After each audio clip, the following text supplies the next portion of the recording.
agonizing months following the disputed December 2007 elections, more than 1,200 Kenyans lost their lives. Some 600,000 people were displaced, and millions of dollars worth of property was destroyed.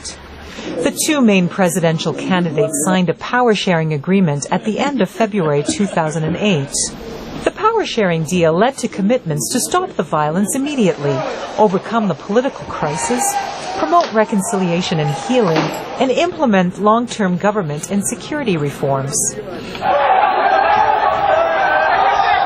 A government body known as the VOA Commission released a report in late 2008 calling for Kenyan authorities to set up a special tribunal to investigate the post-election violence and bring perpetrators to justice, or hand the case over to the International Criminal Court.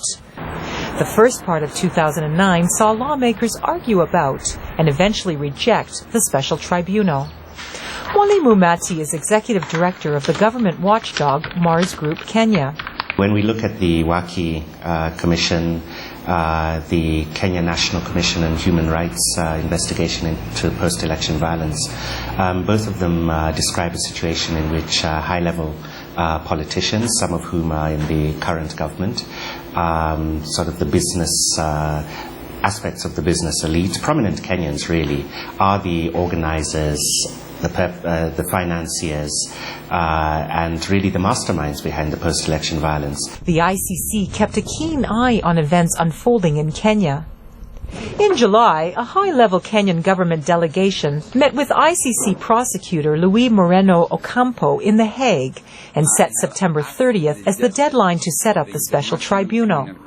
Around the same time, power-sharing mediator and former United Nations chief Kofi Annan handed Moreno Ocampo a sealed envelope with the names of top suspects.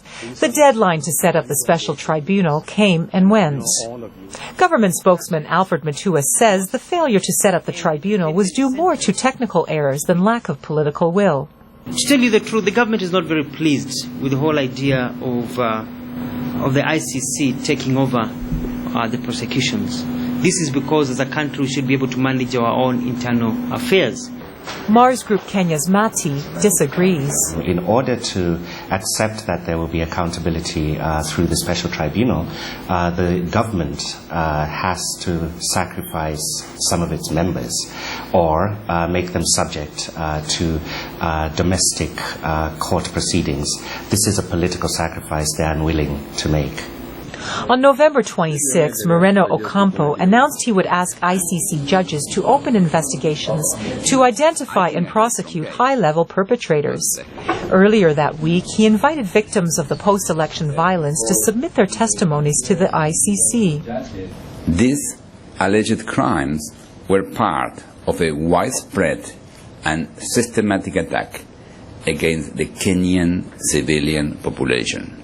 ICC involvement is good news for Kenya, says Muthoni Wanyeki, Executive Director of the Kenya Human Rights Commission. I think it sends a very, very powerful message to those who are involved in the violence at all levels that this is not going to go away, that the survivors' needs must be paramount, and that there will be an accounting. Mars Group Kenya's Mati says he thinks the domestic judicial system is unable to handle all the cases of post-election violence. He says referring high-level cases to the ICC and setting up the special tribunal will speed up delivery of long-awaited justice in Kenya.